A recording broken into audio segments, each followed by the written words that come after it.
You're listening to an archived Cabral Concept podcast. After listening to this show, check out the most up-to-date podcasts available at stephencabral.com/podcasts or search directly on iTunes. And now, welcome to the Cabral Concept, where board-certified naturopath and integrative health practitioner Dr. Stephen Cabral shares how he was diagnosed at the age of 17 with a life-altering illness and given no hope for recovery. It was only after studying and traveling all over the world did he discover how to combine ancient Ayurvedic healing practices with state-of-the-art naturopathic and functional medicine to fully rebalance the body and re-energize it with life. It's time to discover how to get well, lose weight, and finally feel alive again. And now, here's your host, Dr. Stephen Cabral. I'm excited to get started today. We're about to start our first house call of the weekend. It is that holiday season. If you celebrate Christmas, Christmas Eve day is tomorrow, one of my favorite days of the year. Probably even more so than Christmas, because what I love about the holidays is the fact that family starts to slow down, or life starts to slow down, and you start to connect with more family, more friends. I have holiday parties with people that I may not see for an entire year. We all get together. I see family for 2 or 3 days in a row, and it's just really good quality times. The gifts, the presents, all of that is secondary, meaning that, it's great to give gifts, but not for the sake of giving the gift. What you're really doing when you give someone a gift, in my opinion, my thought, is that you're just showing them how much you care about them, your appreciation. It's simply a material gesture to show your inner feelings. And that's why I don't think there's anything bad about it. A lot of people get it's a material holiday, it's this, it's that. Sure, it can get that way. It certainly can. But people are giving the gifts and they feel good about it. They feel good about showing their gratitude, their appreciation, their love for you. And that's why I don't think it's necessary to just get rid of gift giving, those types of things. And I'll tell you, I'm just like a little kid at Christmas. I don't know what it is, but always this time of the year, I love trying to slow down just a little bit for a week or so. And now that I have 2 little girls, it's just taken on all new meaning, or a whole new meaning. And I just go way overboard with celebrating with them. So hopefully you're taking a little time to yourself. I know that next week is going to be a down week for myself. I will, of course, still be publishing the Cabral Concept each and every day. But it's a week for myself and my family just to sit back. It's to relax. It's to really connect with each other. Look back on the previous year, what we've done that we loved, what we could have done better, and how we're going to make our next year our best year yet. And that has been the theme over this past month. It's going to be the theme through all of January. It's how I can help you in my own little way, help you to improve. But remember, the onus will be on you. 2018 is going to be the year that you, as in you, take back control of your health, your body, your longevity, all of those things. That's what it's going to all be about.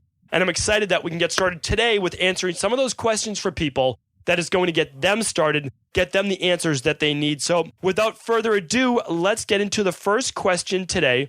And the first question is from Kim. Let me just say, though, before we do get started, today's episode is number 687. So just go to stephencabral.com/687. And on that show notes page will actually be all the links from today's show, any product recommendations, any research articles, everything I will put right there. So that is the one place you just need to go for today whenever you have a question. Okay, first question's from Kim. She is writing in, "Hi, Dr. Cabral. I was diagnosed with hypothyroidism, which is low thyroid, at the age of 47. I've been taking Armour Thyroid medication for approximately 10 years. My levels go up and down and are checked every 6 months. My latest blood work showed T4 equals 1, T3 2.6, TSH 2.45. I've recently started listening to your podcast. Thankfully, a friend told me about you and wondering what your opinion is on hypothyroidism. It seems that every female I know around my age is diagnosed with it and put on medication. My hair has become so thin, it's scary. If my thyroid levels are normal while taking Armour medication, I'm wondering if the hair loss could be caused by the medication itself. I would love to be able to stop taking the medication, but I do not know where to go from here, and I'm hoping you can help point me in the right direction. My husband and I are using your Daily Nutritional Support powder, Daily Fruit and Vegetable Blend, Greens powder, and your Probiotic. I love it. Thank you so much."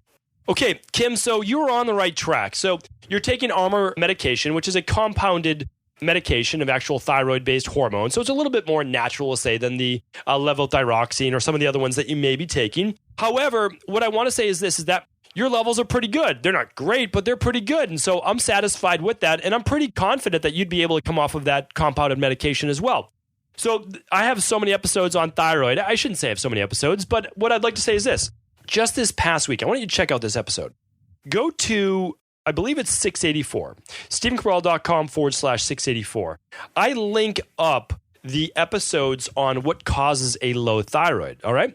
So we're talking about hypothyroidism. Check out the toxins that cause a low thyroid, the big four, and check out the 2 missing minerals that you may be deficient on. Now, maybe your question probably came in 3 weeks ago, so you probably listened to that show already. But what I'd like to say is this. My recommendation, again, I can only give you recommendations and opinions. I can't give you medical advice over a podcast. But certainly, I would look into taking the Daily Thyroid Support. We get tremendous results with it because it's supplying your thyroid with the minerals that it needs to actually make activated thyroid molecules, right? So activated thyroid hormone, I should say. So really important that you're getting that iodine in, that you're getting the selenium in, that you're getting the zinc in, but also you're getting in things that help to calm the adrenals. So I'm a huge proponent of what you're doing so far. You're using the Dr. Cabral Daily Protocol. I would do the Daily Thyroid Support, 2 capsules at breakfast and 2 at dinner. If it gives you too much energy, well, then you could do 2 at breakfast and 2 at lunch. And I would also do something, let's say, like a 7-day Dr. Cabral detox to try to get rid of some of the heavy metals or just toxins from your body. Now, that'd be a great place to start. You might want to do a hair tissue mineral analysis to actually look at what the autonomic nervous system stress is. And if you have any heavy metals, that would be a great place. You've already got your thyroid levels checked, so you don't need to spend your money on checking your thyroid levels again. But if you haven't checked your adrenal function, your local naturopath or functional medicine doctor will be able to check your cortisol levels, because there's a really good possibility your thinning of hair is not coming from your thyroid, but actually coming from too high levels of cortisol, and cortisol can thin hair as well. So let's check that out. Of course, we have an adrenal plus hormone test that would check your cortisol levels as well if you're not able to find someone in your local area. That is definitely where I would start. And what I would do is, after you've been on the Daily Thyroid Support, the Dr. Cabral Daily Protocol like you're doing right now, for let's say 6 weeks to 8 weeks max, then test your thyroid levels again. If they are still good and your TSH actually drops below, let's say 2.1, then what I would like you to do, this is obviously your choice, right? I can't give you the recommendation, is start to maybe taper yourself off of the Armour with the help of your doctor. So you might go down to a half and try a half while continuing with your supplement protocol. And then you can then continue to taper from there, as long as every month your thyroid levels are maintained at a good level. Hopefully that helps. We can get into this so much, but I've done a couple of shows on thyroid that I would like you to check out. Okay, so let's see. And of course, we'd love to hear your success story as well. Joan is up next. Joan's asking, my daughter has been very unwell for over 2 years with irritable bowel disease and a strange symptom of inability to warm herself, and consequently goes through a nightly routine of freezing and overheating. Blood tests are normal. I thought it would be Wilson's temperature syndrome, but it can't be tested. Is this something you're familiar with? Do you think you could help her with this? Okay, so I really dislike this whole thing about irritable bowel syndrome, irritable bowel disease, Wilson's temperature syndrome. They mean absolutely nothing, literally nothing. And it's literally so a medical doctor can say, oh, well, your daughter has this. Okay, so your daughter now has irritable bowels. That's basically what they told you. Okay, your daughter has irritable bowels. You're like, oh, thank God for that diagnosis. That's so fantastic. When we just know that's ridiculous.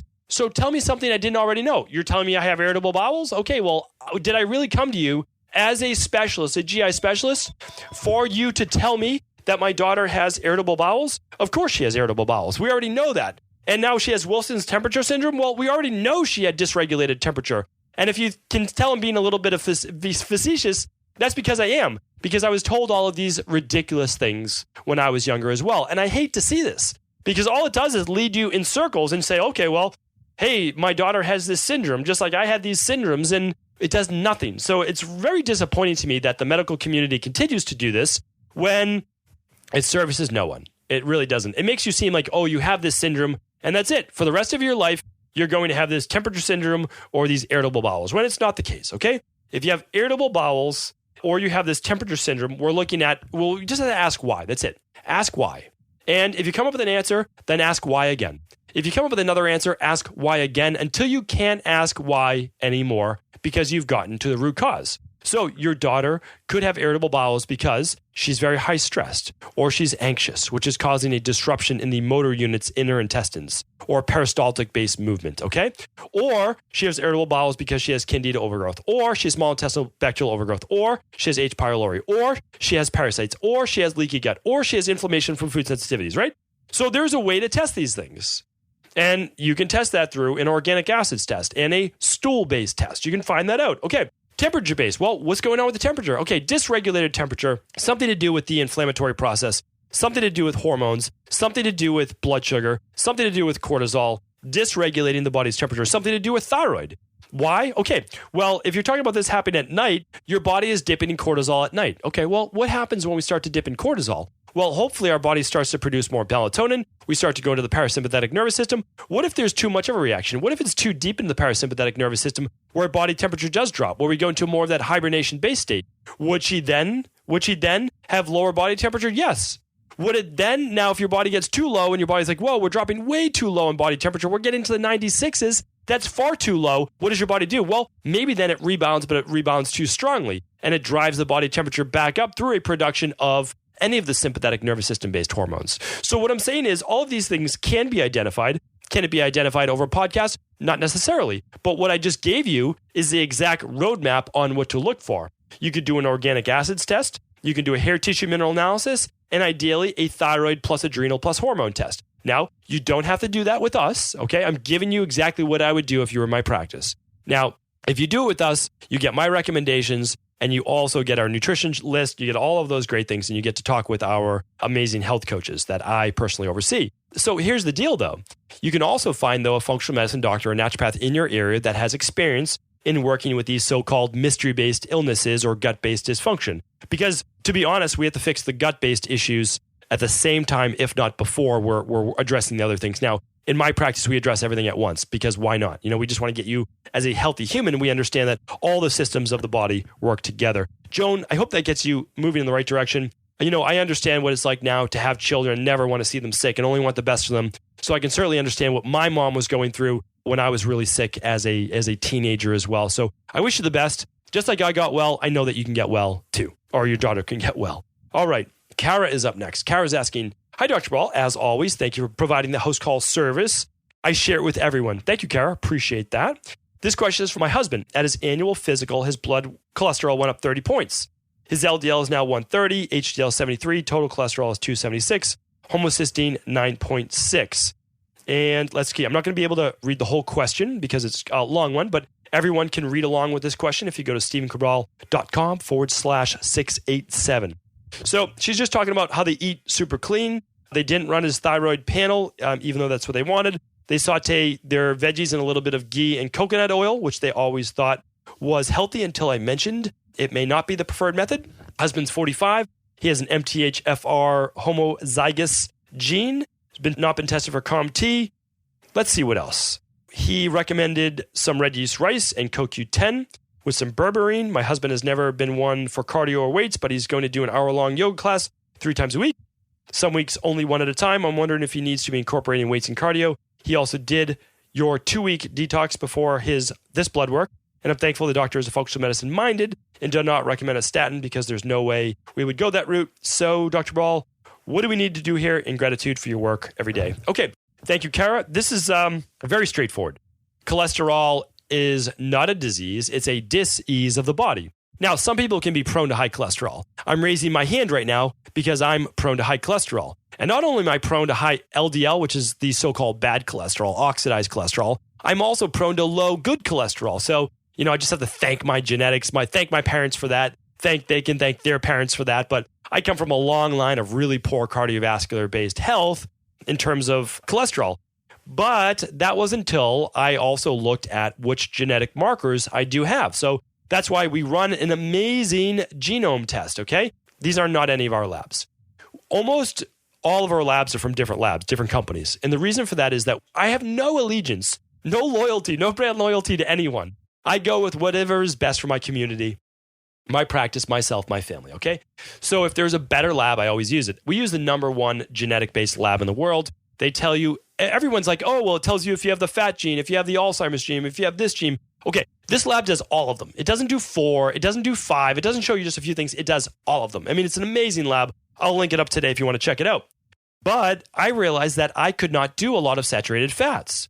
Okay, so saturated fats like coconut oil, right? That's supposed to be fantastic for you. What about grass-fed butter? Okay, well, that's a healthy one because it has more omega-3s. Well, not for me, okay? And the reason is that some people have certain genetic markers which predispose them to an increased amount of inflammation, as well as an increased amount of, or inability to eliminate cholesterol from their bloodstream, as well as others. About 26% of the population has this.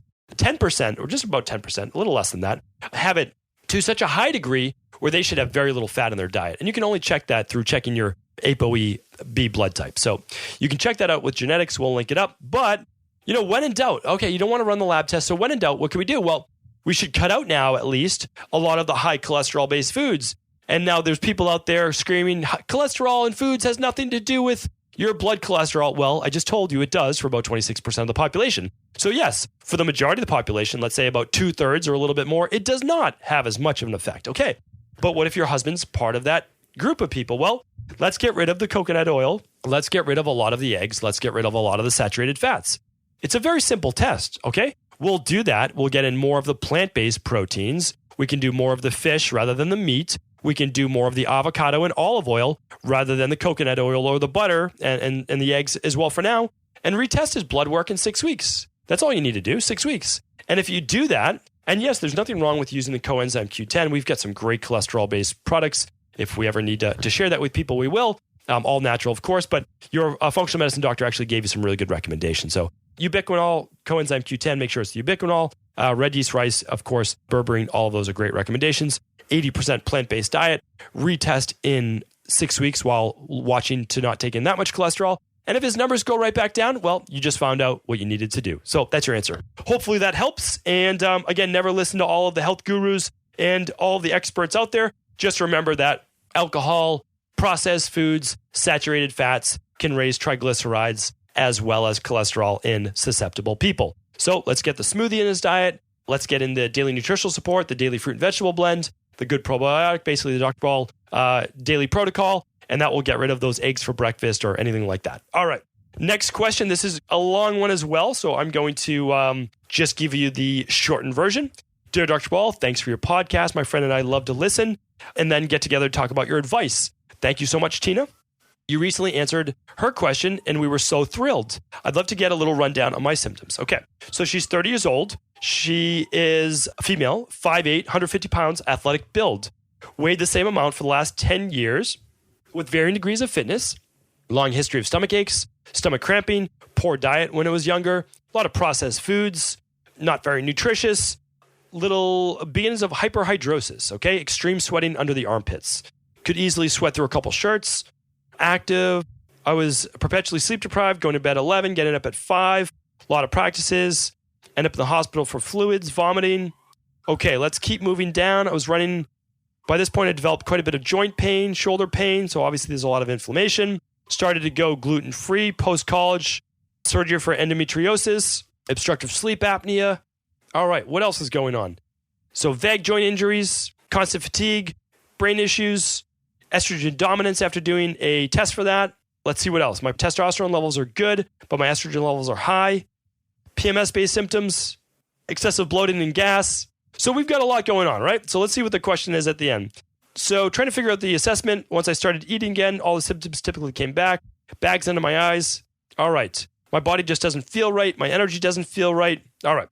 So I don't need to read anymore. I've seen this many times. I've actually answered this question about hypohidrosis, extreme sweating on the podcast. Very simple, very straightforward. Typically, it is sympathetic nervous system dominance. The body starts to sweat to a high degree when the body gets ramped up. That's why the pitta body type, higher heat, higher cortisol production, higher testosterone, really good hormone productions in the pitta. You obviously just named yourself as the pitta, being that mesomorph body type or that athletic build. By getting less sleep, you're going to activate poor blood sugar levels that can dysregulate adrenal-based function, that can increase cortisol levels as well. My recommendation is this, okay?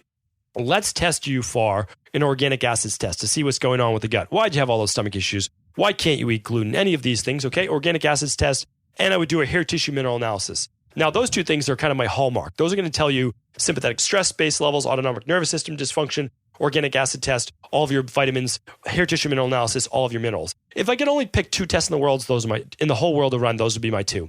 Honestly, most bang for your buck. We discount them. I think we gave like $100 off. Like, just trying to get people to run those labs. They're phenomenal. I run them every single year. The organic acids test, not as much anymore because I ran it for so many years in a row. Saw my gut functions completely healed.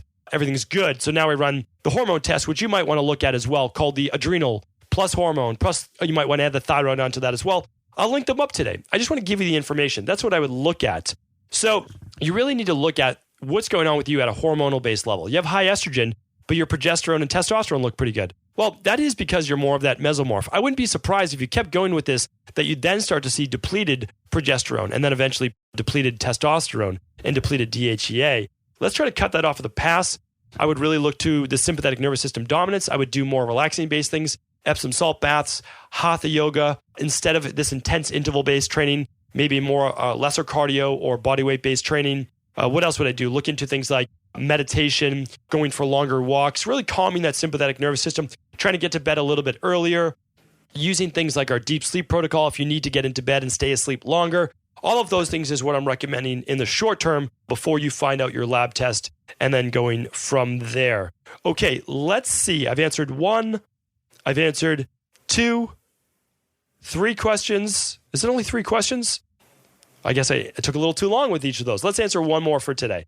Okay, so this one's from Donna. Thank you, Dr. Cabral, for sharing your knowledge and research with everyone.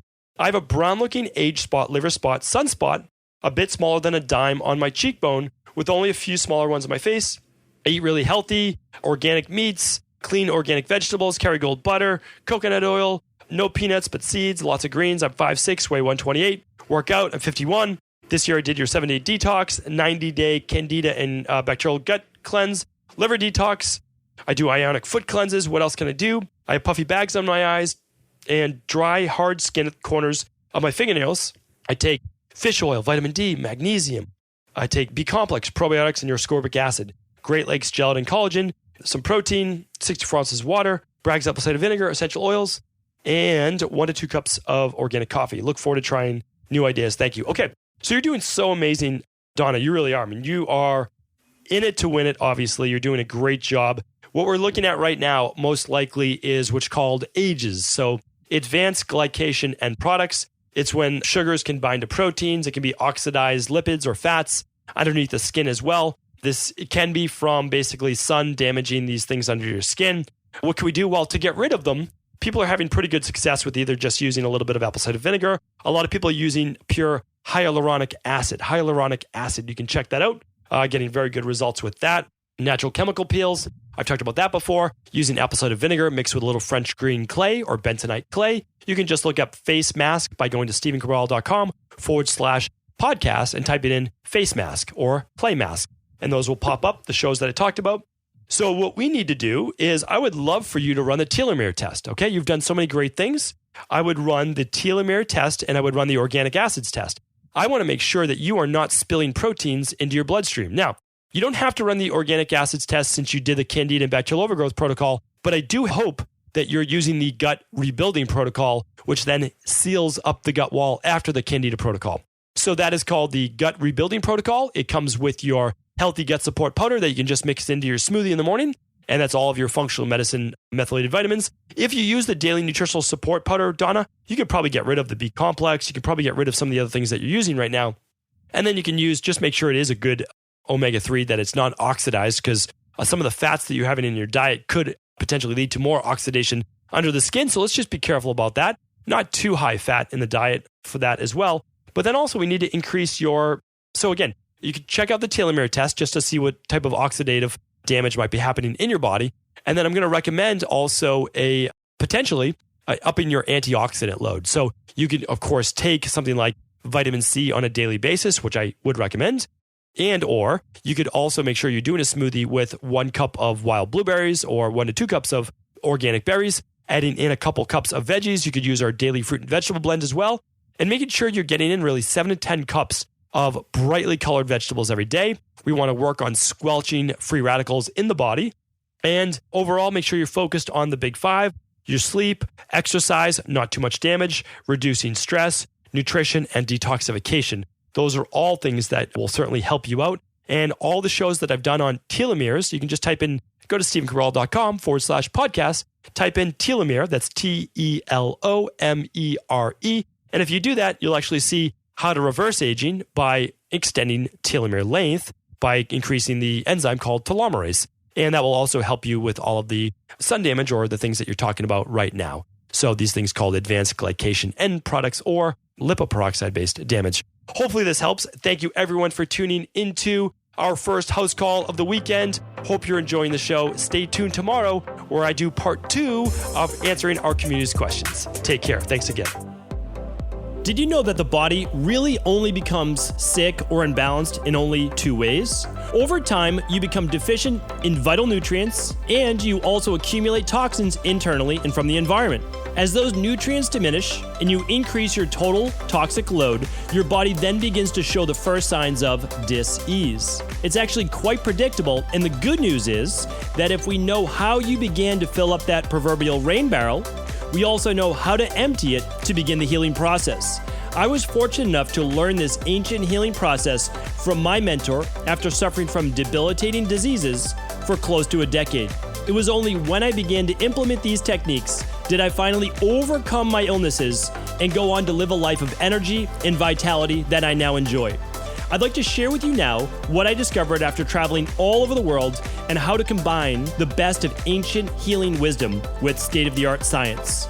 Allow me to teach you exactly how I've been able to help over 250,000 people to empty their rain barrel and begin to transform their body and lives into what they've always hoped they could be. To get your copy of the international bestseller, The Rain Barrel Effect, simply go to StephenCabral.com/rainbarrel.